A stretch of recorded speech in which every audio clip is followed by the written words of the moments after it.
네, 반갑습니다. 오늘 참 행복한 날입니다. 하나님께서 저와 여러분의 가정에 준비하신 하나님의 은혜와 평안이 넘쳐나기를 예수님의 이름으로 축원합니다. 사사기 8장 1절로 9절에 있는 말씀을 중심으로 신앙 따로 생활 따로, 그래서 우리는 생활신앙으로 돌아가자라는 부분으로 말씀을 나누고자 합니다. 우리가 처음 교회에 나왔을 때 우리는 예수님을 믿는다고 합니다. 첫째는 믿지 않는 사람들이 예수님을 믿게 되고, 그 믿게 되는 과정 속에서 우리는 신자가 됩니다. 그러면 됐지, 뭘 더 바래? 라는 생각을 해보는 경우가 많이 있는 것 같습니다. 아니, 내가 예수님 믿었잖아. 교회까지 나와 줬잖아. 이런 표현을 쓰게 되고, 결국은 나는 하나의 종교 생활로서 이 시간 와서 예배 드리고 가는 거야. 그러니까 내가 할 일은 다 했어. 저 머리에 있는 표현을 쓰지만 일수 도장 찍는 것처럼 하나님 앞에 눈두장 딱 찍었는데 이제 된 거 아니야? 나한테 뭘 바래? 라는 생각을 해봅니다. 이러한 것들은 나쁘지는 않습니다만 좋지는 않습니다. 무슨 소리냐면 안 믿은 상태보다는 60점이라는 수준에 봤을 때 나쁘지는 않죠. 왜? 믿었으니까. 그러나 좋지는 않습니다. 좋지 않다는 말은 100점은 안 된다는 말을 쓰게 되는 것이죠. 그럼 우리들의 삶의 모습은 나쁜 것이 아니라 좋은 것이 아닌 것이 더 좋은 거죠. 그러나 더 좋다면 더 좋지 않을까 생각을 해봅니다. 이게 말의 어휘의 어떤 유의 같지만 사실은 우리들의 삶의 모습 가운데 예수님을 믿었을 때 그 초창기의 신앙을 우리는 첫사랑이라고 말합니다. 이 첫사랑이 어떤가요? 여러분들이 처음 예수님을 믿었고 그 감격과 기쁨이 지금 지속된다면, 그리고 지금 Now and Here 이 현장에서 어떠한 모습으로 표현될까? 내가 초창기에 그 첫사랑의 뜨거운 사랑이 지금까지 유지되고 있는가? 아니면 경감되어졌는가? 아니면 증가되었는가를 한번 생각해 보면서 나의 현 위치를 파악해 볼 수 있습니다. 하나님은 늘 묻습니다. 하나님이 인간에게 와서 처음 질문하는 게 있죠. 아담아, 내가 어디 있느냐? 라는 질문입니다. 내가 무서워서 두려워 나무 밑에 숨었나이다 라고 아담은 이 얘기합니다. 하나님 묻습니다. 오늘 너의 믿음의 상태는 어떠니? 너는 나와 어떠한 관계에 있느니? 하고 물어보는 것입니다. 그럴 때 아우 좋아요. 하나님 너무너무 좋아요. 이보다 더 좋을 수는 없어요. 이렇게 표현한다면 진짜 좋겠습니다. 물론 모든 것이 100% 완성되어져서 행복하다고 말한다면 좋겠지만, 그렇게 행복하지 못하더라도 99.9%가 불행한 사건이 발생되어져서 더 이상 희망이 없다고 하는 그 순간에도 0.1%의 희망이 있다면 우리는 바라봐야만 하지 않을까?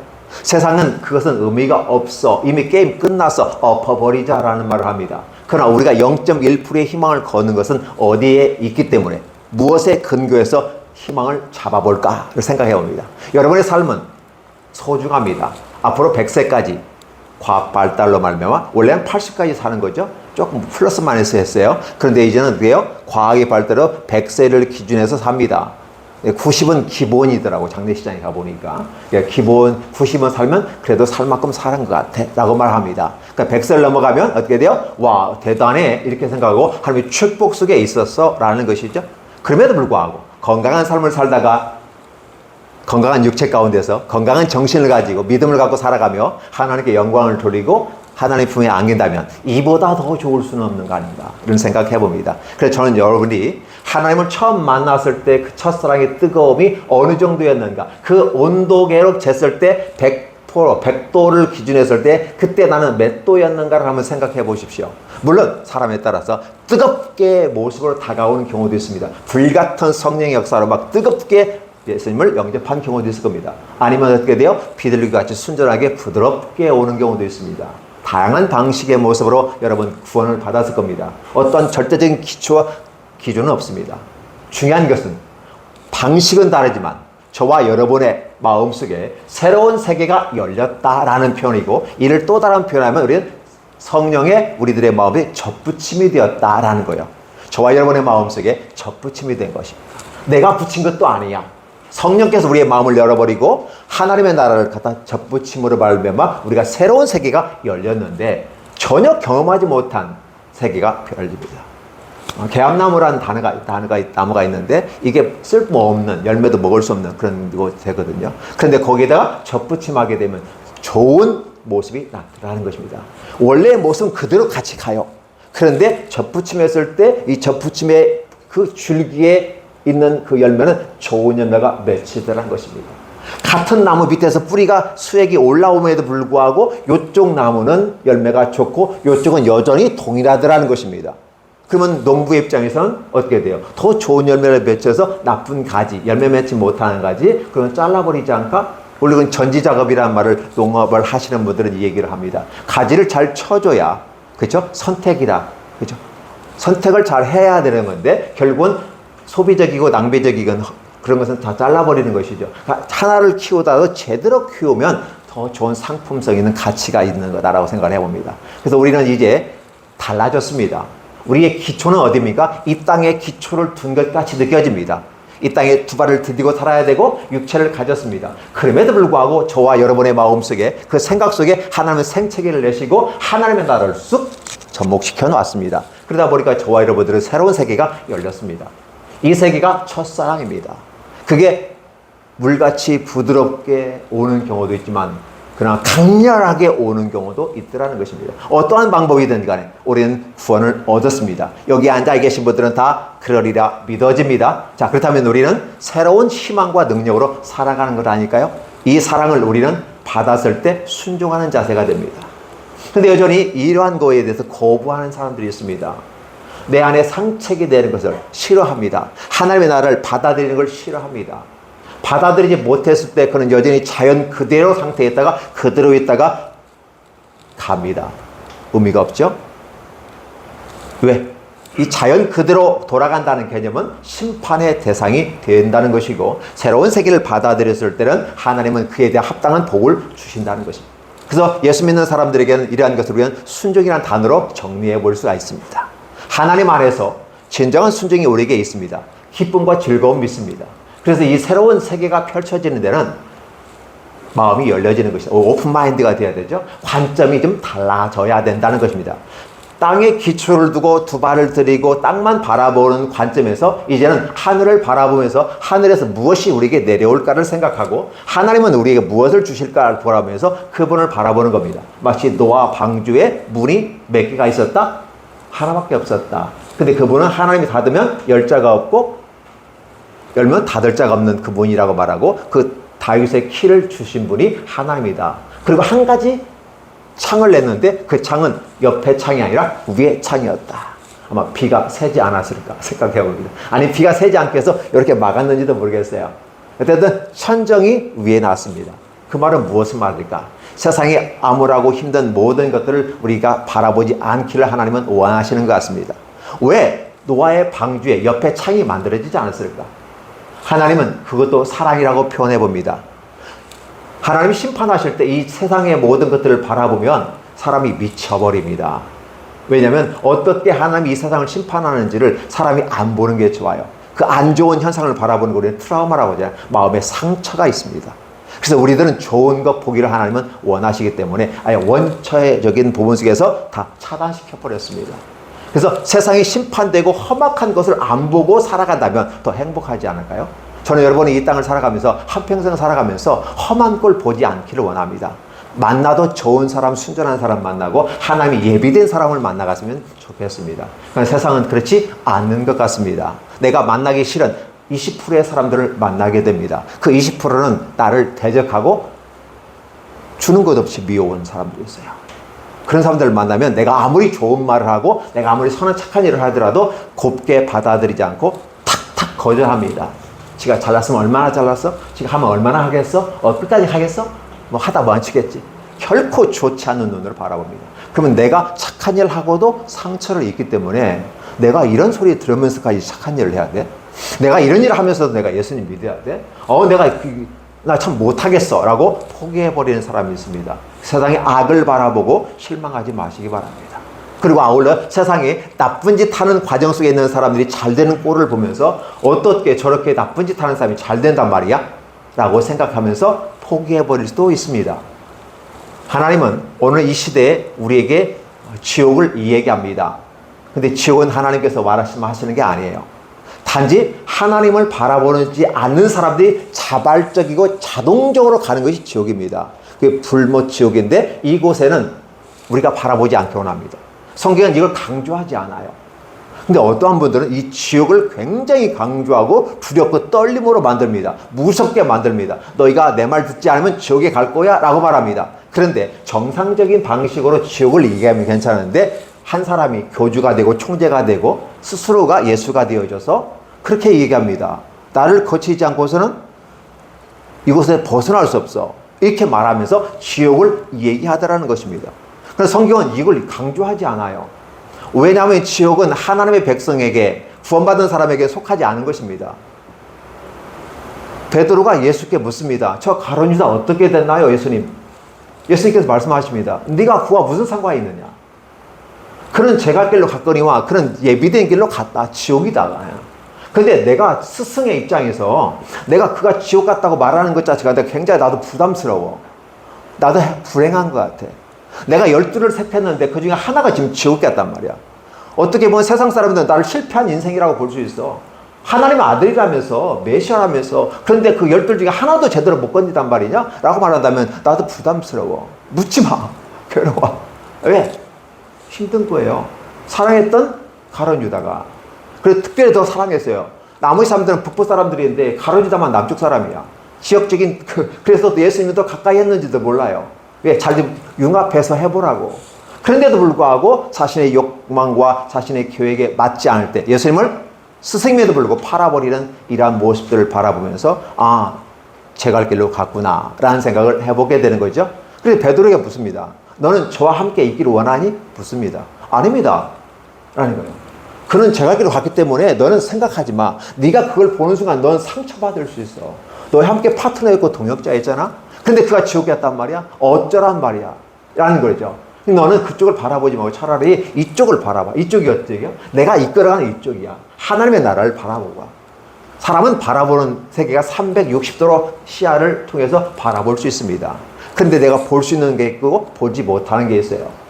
여러분이 고개를 돌려서 뒤를 바라볼 수 있습니까? 이게 돌아가지 않습니다. 왜 그럴까요? 어떤 동물들은 이렇게 돌아가서 뒤에까지 바라보더라고요. 우리는 바라보지 못하는 세계가 있습니다. 밝은 쪽이 있으면 어두운 쪽이 있습니다. 그러면 어두운 쪽을 우리가 개선하고 좋은 쪽으로 만들어가는 건 좋은 일이지만 그러나 밝은 쪽을 더 밝게 만들어간다면 더 어두운 쪽은 어두워질 수밖에 없다는 이 이론이 성립이 되는 것이죠. 그래서 우리는 우리들의 인생 속에 하나님의 아름다운 조명이 비춰지기 원합니다. 여기 앞에 지금 5개의 전구가 저를 좀 비추고 있는데 간접 조명해서 제 눈이 부시지는 않습니다. 그러나 환해집니다. 조명이 비춰졌을 때 비로소 내가 환해지는 겁니다. 하나님의 세계에 하나님의 임하심이 빛같이 우리에게 임한다고 했는데 그 빛같이 임했을 때 우리 인생이 환해지는 것은 아름다움이 아닌가 라는 생각이 옵니다. 그런데 우리가 이러한 모습 가운데 하나님의 세계를 보았기 때문에 굉장히 기쁨과 즐거움이 넘치는 이 첫사랑이 얼마나 귀하고 아름다운지를 회복하는 것이었으면 좋겠습니다. 그런데 사람들은 그렇지 않은 것 같습니다. 왜? 육체를 가졌기 때문에 쉽게 잊어버립니다. 첫사랑을 잊어버립니다. 감각을 떨어뜨려 버립니다. 그리고 한 20년, 30년 두 부부가 살아온 상황 속에서 참 힘겹게 살아왔다라는 표현을 쓰게 됩니다. 어렵다, 힘들다, 다시는 저 인간 만나고 싶지 않다. 그렇죠? 어떤 분은 사람 다 똑같다고 그냥 똑같은 사람하고 살겠다고 하는데요. 중요한 건 뭐냐면 첫사랑의 감각이 계속해서 유지되도록 내가 지금 가끔 불도 떼어주고 가끔 생각도 나게 하고 회상기도 쓰면서 그러한 것들을 유지해 계속해 나가는 모습이 사랑의 연속성에 있습니다. 우리는 이러한 모습으로 갈 때 우리의 신앙이 아름답게 연결되는 겁니다. 그런데 이러한 것에 대한 감각이 떨어져 버리면 어느 한순간에 모든 게 다 의무적인 상황, 의무 조항으로 전락해 버립니다. 나 이거 했잖아. 너 나한테 다 했어. 내가 나에게 더 이상 뭘 요구하지 마라. 이렇게 돼버리는 거죠. 거기는 빠지는 게 있어요. 뭐가 빠질까요? 첫사랑이 빠져버립니다. 형식과 내용이 있는데 형식만 계속해서 가고 있는 거예요. 그러니까 부부라는 개념을 갖고 봤을 때는 형식과 내용이 같이 있을 때 행복합니다. 그런데 시간이 가면서 뭐가 빠져요? 내용이 빠집니다. 내용은 정신입니다. 정신은 곧 사랑입니다. 그런 형식으로 왔어요. 두 부부가 살아가는데 형식으로 살아간다? 참 힘겹습니다. 그래서 조론이란 말을 쓰기도 하고 이혼하기도 합니다. 그러나 거기에 무엇이 문제인가를 우리가 생각해 보는 게 좋지 않을까. 그래서 결국 우리는 형식적인 삶을 살아가고 있다라는 거죠. 그거는 우리는 어떻게 종교 생활하고 있는 건 아닌가라는 생각을 해보는 거죠. 이 종교에서 우리는 좀 벗어났으면 좋겠다라는 것이고, 잃어버렸던 그 정신, 잃어버렸던 사랑을 회복해가는 것은 어떨까. 그래서 늘 주님은 우리에게 사랑을 요구하고 있는 것 같습니다. 저와 여러분에게 하나님의 사랑을 요구하는 것이죠. 그러면 사랑을 어떻게 우리의 삶에 요구한 걸까? 예수님 믿었다는 개념은 우리가 첫 번째 개념을 바라봤을 때 영혼이 구원받는 겁니다. 어느 일부에서는 예수님은 정신세계, 영혼의 세계는 구원을 하였지만 육체적인 세계는 구원하지 못했다고 말합니다. 그래서 인간이 바로 내가 육체의 메시아로 와서 피가름을 통해서 성행위를 통해서 수많은 여성들에게 깨끗하게 하고 그 여성들이 또 다른 남성과 함께 성행위를 하게 되고 뭐가 돼요? 종교의 아니면 속에서 뭘 이루어지는 거예요? 바알 종교처럼 행하는 경우가 됩니다. 그래서 바알 종교의 개념은 성전에서 예배를 드린 다음에 제사의식을 한 후에 성행위를 통해서 바알신과 아세라를 깨워서 그들이 사랑을 하게 만들고, 그래서 자연 원리 속에서 바람이 불고 비가 오고 농경지가 윤택해지면서 축복된 삶을 살아갈 수 있다는 생각을 하게 되는 것이죠. 이게 바알 종교에서 기인한 겁니다. 근데 예수님께서는 그렇게 얘기하지 않아요. 한 번 십자가에 못 박혀 죽으시고 우리를 구원한 사건은 영혼도 구원할 뿐만 아니라 육체까지도 구원하는 것이다 라는 걸 얘기합니다. 그런데 예수님이 구원하신 건 영은 구했는데 육체는 구원하지 못했다고 말하면서 하는 이런 것들이 우리에게 다가오게 되고 어렵고 힘든 상황에 빠져드는 것이죠. 다시 한번 확인합니다. 이단에 빠지지 않고 사이비에 흔들리지 않고 우리 유혹에 빠지지 않는 방식은 뭐냐? 바로 주님은 내 영혼과 육체를 구원하셨기 때문에 내가 다시 부활할 때는 하나님 온전한 모습으로 썩지 아니할 몸으로 우리를 부활시키신다. 그래서 예수님은 신랑 되시고 우리는 신부가 된다는 사실을 다시 한번 우리는 상기시켜 주십니다. 그걸 우리는 연합이라고 말합니다. 그래서 일부 예배에서 이렇게 말씀드렸습니다. 복음에서 얼마나 멀어지셨습니까? 라는 부분이에요. 복음에서 연합했다면 그건 최상의 천국입니다. 그러나 이 땅에서 지상의 교회는 완벽하지 않습니다. 우리는 성경 교회에서 말씀을 가르칠 때 착하게 사십시오. 도덕적으로 사십시오. 그러나 우리는 그렇게 살지 못한다 사실 압니다. 근데 왜 그렇게 얘기해야 돼요? 하나님 백성은 그렇게 살아가야 됩니다라고 말하지만 말하는 자신도 그렇게 살지 못할 때가 많이 있습니다. 그렇다면 지켰느냐 못 지켰느냐가 중요한 것이 아니라 오늘 그 명령을 주신 하나님은 어떠한 마음의 자세를 가지고 그걸 지키라고 하는지를 보는 겁니다. 그 때문에 우리는 율법을 다 지킬 수 없다고 성경은 얘기하는 거죠. 십계명 하나하나를 다 지킬 수 있는 분은 오직 한 분밖에 없습니다. 하나님께 보내신 자 독생자 메시아 예수 그리스도, 그분 한 분만이 지키셨습니다. 온 인류는 지키지 못했어요. 그러나 하나님은 공평하게 주시기 위해서 너희가 이 십계명을 다 지키면 구원을 얻는다고 얘기했습니다.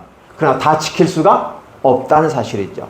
그래서 율법을 주신 이유는 뭐다? 우리가 율법을 통해서 죄인된 오염된 인간이, 하나님을 떠난 인간은 구원받을 수 없구나, 율법을 다 지킬 수 없구나 라는 거예요. 형식은 지킬 수 있겠어요. 그러나 내용상 사랑의 개념을 갖고 온전히 이루지는 못했구나라는 사실이죠. 그래서 하나님께서 예수님을 통해서 온전하게 이루는 법을 이루셨죠.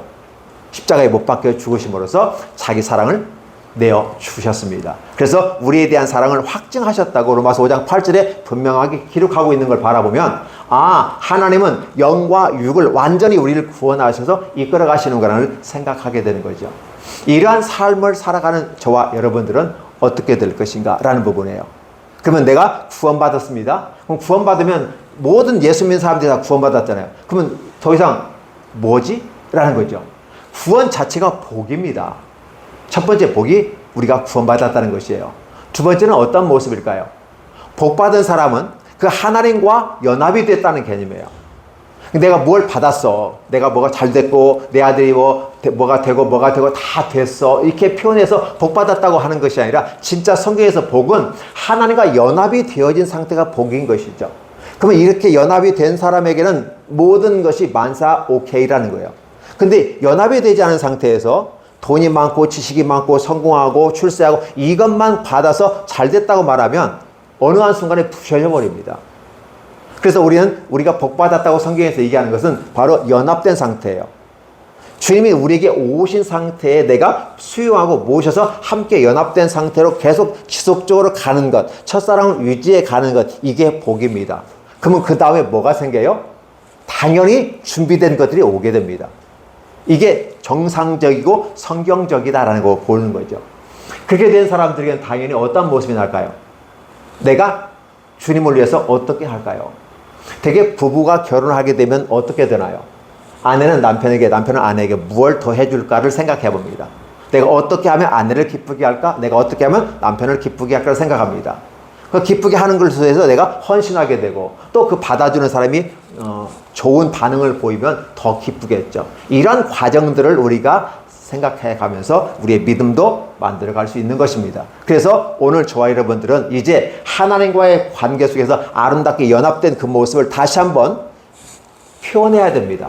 안에 갖고 있는 모습이 아니라 표현되는 모습이에요. 제가 어렸을 때부터 사랑은 말하지 말라고 그랬어요. 눈으로 말해요. 사랑은 눈으로 얘기하는 거예요. 그러나 우리는 사랑을 말로 표현합니다. 드러내줘야 됩니다. 어떠한 사랑? 내가 하나님과 연합된 그 사랑의 모습으로 어떠한 삶을 살아가고 있는가. 그래서 오늘 예배 전에도 함께 나눔했을 때 한 주간 살면서 여러분 어떤 모습이 행복했습니까? 라는 부분이에요. 인생은 다 행복하진 않습니다. 그럼에도 불구하고 그래서 한 줄기의 빛을 끄집어내서 행복하다고 말하면서 만들어가는 모습은 아름답다라는 것이죠. 그렇게 해서 많은 사람들에게 오늘도 나의 삶에 하나님이 함께 하셔서 내가 행복할 수 있었습니다라고 말한다면 큰 은혜가 될 줄로 믿습니다. 이런 삶을 살아가고, 근데 그것이 가짜, 가식, 외식 이런 것이 아니라 한다면 본인 스스로 진짜 복을 누리는 것이고, 그런 모습들을 바라볼 때 저 사람은 외식하는 것 같아. 겉으로는 말이야 멋있게 뽐질나게 하는데 사실은 내용 뒤에 가보면 아니야, 구린내가 나. 이렇게 된다면 그것은 정상적이지는 않죠. 그러나 다른 사람이 그 모습을 바라보면서 와, 저 사람은 진짜 멋있는 사람이네. 저 사람은 진짜 그리스도인이야 라는 표현을 쓰게 되면서 그 사람이 인정받게 됩니다. 근데 중요한 건 뭐냐면 다른 사람이 나를 인정해주는 단계까지 왔냐는 거예요. 내가 예수님 믿고 내가 목사이고 장로고 권사고 다 직분 맡아서 나름대로 열심히 한다고 하는데 나의 열심이 다른 사람들에게, 물론 다른 사람의 평가를 받기 위한 건 아니지만 다른 사람들의 외적인 증거가 내게 있느냐는 걸 한번 생각을 해봐야 돼요. 근데 우리는 한국 교회가 여태껏 그걸 얘기하지 않았어요. 너 혼자 잘 먹고 잘 살고 너 혼자 해고 네 자기 도취에 빠져서 자기 만족감에 빠져서 신앙생활하게 돼. 그게 사실 종교생활인데, 그럼 내가만 다 만족한다면 다 좋은 거야. 다른 사람과 관계없어 라는 모습으로 살아가는 모습은 아닐까? 한번 질문을 던져봅니다.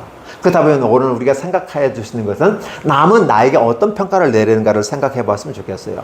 저와 여러분들이 삶을 살아갑니다.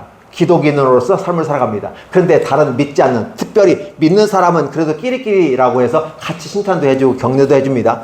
문제는 나를 욕하고 내 원수가 나를 칭찬할 수 있겠느냐는 것이었어요. 우린 이 단계까지 가지를 못하고 머무르는 것 아닌가.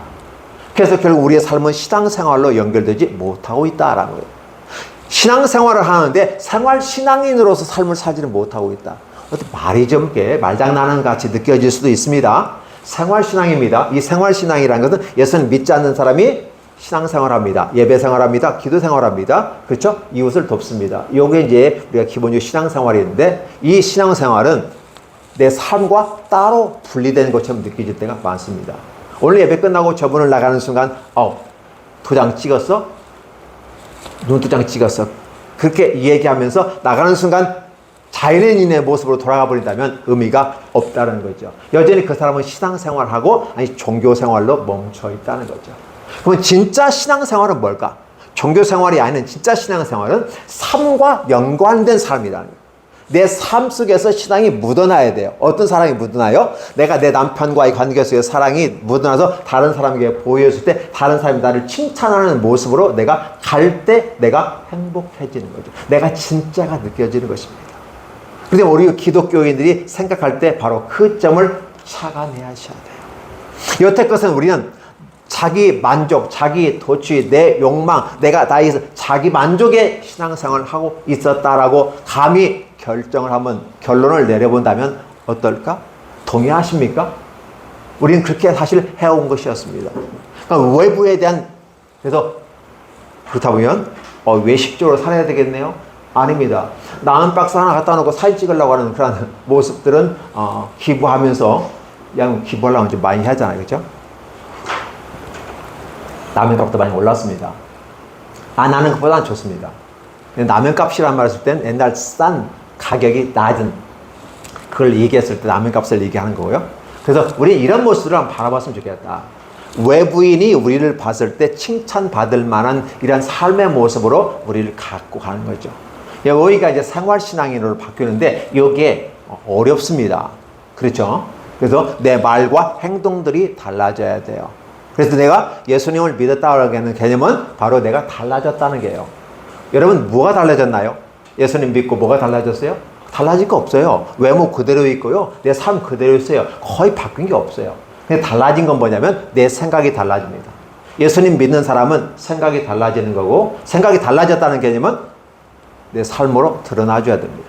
이게 굉장히 어려워요. 그래서 지금 이 말씀을 전하는 저 자신도 여러분에게 그렇게 가자고 권고하고 저도 그렇게 가겠다고 다짐하는 겁니다. 그렇게 가주었을 때 우리 하나님 우리를 기쁘게 여기셔요. 만약에 그렇게 가지 않는다면 우리는 어떤 모습으로 전락하는가? 오늘 성경 본문의 이 모습이에요. 지금 이스라엘이라는 한 존재가 있습니다. 근데 성경 본문에 뭐가 있어요? 에브라임 사람들이 나오고 수꽃 사람들이 나오고 분열 사람들이 나옵니다. 무슨 말일까요? 지금 이스라엘 안에 다양한 형태가 나타나고 있어요. 하나님은 기드온을 통해서, 물론 기드온도 하나님이 설득을 했고 이해를 했고 동의를 구했습니다. 그래서 기드온을 중심으로 300명의 용사가 가서 전쟁을 이깁니다. 13만 5천 명을 때려 부숩니다. 계속해서 추격해 나갑니다. 300명이 13만 5천 명을 죽인다는 건 참 어렵습니다. 근데 지치고 지친 상황에 시간이 길어지면서 더 어렵습니다. 이런 상황입니다. 이스라엘 전체가 나와서 한 것도 아닙니다. 소수의 일부 몇만 명 모아가지고 다 보내고 결국 300만은 모였던 거거든요.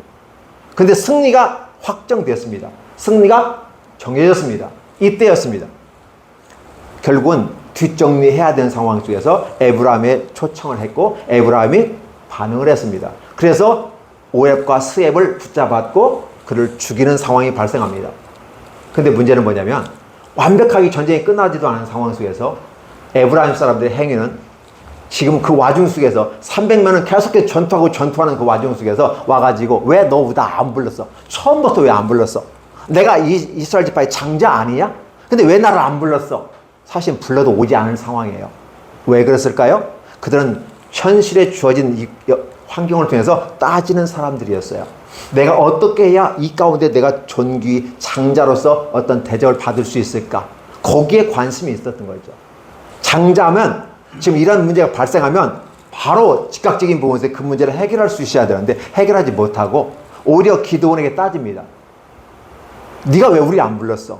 하면서 기드온을 협박하고 위협합니다. 달리 말하면 하나님 나라의 방해적 요소가 생겨가요. 내가 장자로서 대접해달라는 거예요. 지금은 완벽하게 전쟁이 끝난 상태에서 공로를 나누고 뭐 1등 공신, 2등 공신 나눠야 되니까 그때가 삶도 충분한데 전쟁이 완벽하게 끝나지도 않은 상황 속에서 지금 우리를 대접해달라고 막 공격하는 거죠. 기드온이 기가 막히게 넘어갑니다. 우리의 만물보다 우리에게 가장 좋은 것이 당신의 그물보다 좋지 못했다. 하나님이 너에게 오렙과 스웹을 붙여 준 것이 어찌 작은 일이겠냐. 너희가 그 한 것은 내가 지금 하는 것보다 더 큰 일이야. 그러니까 높여줬어요. 그러니까 그때서야 분이 풀려가지고 돌아갔다라는 말을 쓰게 돼요. 에브라임이 장자다운 행위를 했나요? 하지 못했습니다. 장자는 장자다워야 됩니다. 기준선을 제시해야 됩니다. 장자가 기준선을 제시하지 못했기 때문에 하나님은 기드온을 통해서 이끌어가면서 새로운 빛을 만들어갑니다. 기억해 주셨으면 좋겠어요. 그리고 아울러서 지금 300명의 용사가 계속 추적하면서 배고프고 지친 상태예요. 빵이라도 먹어야, 떡이라도 먹어야 되는데 굶주린 상태거든요. 거기 갖고 온 것은 뭐예요? 횃불, 나팔, 그렇죠? 기껏 해봐야 단검 정도 갖고 와야겠죠. 이런 상황 속에서 그들은 지쳐있는데 수꽃 사람들이 동의해 주지 않습니다. 왜? 지금은 한 나라 형태로 구조되어 있는 거예요. 12지파가 형태로 있기 때문에 각자 도생의 모습을 갖고 있어요. 연합하면 좋은데 연합이 안 되는 거죠. 다 뿔뿔이 흩어진 상태예요. 그래서 이 숫꽃과 분열 사람들이 너의 손에 지금 그 세바와 살문나가 있느냐? 없다. 그런데 우리가 떡을 달라고? 내가 만약에 너가 300만 갖고 질 수도 있잖아. 그럼 우리는 이쪽 지원했다고 해서 이쪽이 우리를 공격하면 우리 죽을 수 있는데? 라는 생각을 해보는 것이죠. 결국 무슨 생각할까요? 같은 이스라엘 사람 영역에 있는데도 불구하고 자신의 욕심과 욕망을 따라가더라는 것입니다. 그러니까 때로는 표현에 따라 신앙생활 하는 것 같고 종교생활 하는 것 같으로 보지만 일상의 삶은 따로따로 해요. 신앙 따로 생활 따로 이렇게 가는 것이죠. 아직 미성숙한 것으로 보여집니다. 이 본문이 사례예요. 이게 성경 본문입니다. 근데 지금 하나님은 기드온을 통해서 새로운 하나님의 세계를 열어가고 있는데 방해 요소를 갖고 있더라는 거죠. 이런 것들을 바라보면서 우리는 다시 한번 생각해 보는 것이죠. 자, 그래서 우리는 신앙 따로 생활 따로가 아니라는 것이죠. 원래는 생활 신앙으로 가야 된다라는 거죠. 그러면 그게 사실은 저 하나님의 세계에서 바라볼 수 있는 아름다운 세계입니다. 우리는 그걸 바라보면서 100% 이룰 수는 없지만 그러나 우리의 신앙이 내 삶과 함께 어울려져 가는, 그래서 다시 한번 저번 주에 얘기한 것처럼 강조 한번 해보고 싶습니다. 공식 주일 예배는 이 주일 예배로 끝나는 것이 아니라 이 주일 예배가 한 주간의 삶으로 연장의 강요 중에서 우리는 생활신앙인이 되는 것입니다. 그래서 여기서 예배드리는 이 예배는 내 삶의 예배로 이어져야 되고, 그러한 모습 가운데 내가 제대로 가기가 힘들어요. 어려워요. 내가 그렇게 가도록 놔두지 않아요. 이러한 상황 속에서 하나님께 여러분들은 기도하고 도움을 요청하시면 어떨까 생각해 봅니다. 하나님 도와주십시오. 제가 생활신앙으로 가고 싶은데 어렵습니다. 제 입에서 욕이 나가고요, 내 입에서 거짓말이 나가고 사기치는 것들이 나타날 수가 있습니다. 하나님 붙잡아 주십시오. 제가 막 제 성질을 제대로 관리 못해가지고 왁왁 합니다. 하나님 잡아주십시오. 제가 이렇게 신앙 따로 종교생활 때는 아무 부담도 없었어요. 그냥 화낼 때는 화내고 거짓말할 때는 거짓말하고 속일 때는 속이고, 그리고 또 와서 교회에서 하나님 잘못했습니다 하고 이런 삶을 살았는데, 이게 아니라는 걸 알고 난 다음에 진짜 하나 된 삶을 살고 싶습니다. 하나님, 이럴 때 내가 힘들고 부족한데 하나님 도와주시기 원합니다 라고 기도한다면 온전한 기도가 되지 않을까? 이러한 삶이 사실은 저 천국에서 이루어질 우리의 모형적인 삶이거든요. 그러면 그러한 모습을 이루기 위해서 이 땅에서 한번 우리가 노력하고 수고하는 모습은 아름답지 않을까. 그래서 신앙 따로 생활 따로가 아니라 생활 신앙으로서 하나가 되어지는 모습이다. 이것은 원래 에덴 동산에서 우리가 누려야 했던 아름다운 세계를 그대로 쭉 이어가는 모습이다. 첫사랑의 모습을 그대로 쭉 이어가는 것이다. 그런데 우리는 육체를 갖고 있기 때문에 그걸 이어갈 수 없다. 그렇기 때문에 우리는 필요하다. 누가? 하나님이, 우리 성령님이. 그래서 도움을 요청할 수밖에 없는 것이 우리입니다. 우리는 왜 기도를 해야 되는가? 그것을 이루기 위해서 그걸 도와달라고 기도할 수밖에 없고, 여러분이 함께 기도하면 하나님 그 길을 열어 주실 것이고, 여러분이 기도하는 만큼 여러분이 저만큼 갔을 때 여러분이 생각지도 않은 준비된 세계가 열려지게 되고 새로운 세계가 열려진다는 사실을 성경은 얘기합니다. 그 세계는 가본 사람만 알고 먹은 사람만 압니다. 맛집이라고 아무리 설명해도 가서 먹어본 사람이 진짜 맛집이구나라고 느껴진다는 사실이죠. 그러면 저와 여러분이 신앙의 맛집이라고 말할 수 있는 그 세계, 생활 신앙인의 그 현장 속에 가서 하나님이 준비되신 그 복이 저와 여러분에게 넘쳐나기를 예수님의 이름으로 축원합니다. 기도합니다. 하나님 감사합니다. 고맙습니다.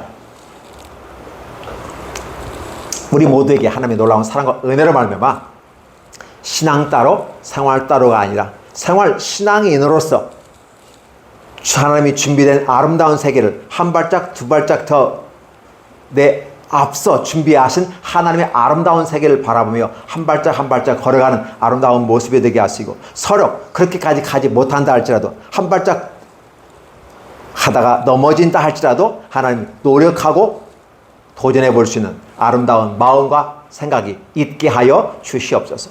예수님의 이름으로 축원합니다. 기도합니다. 아멘.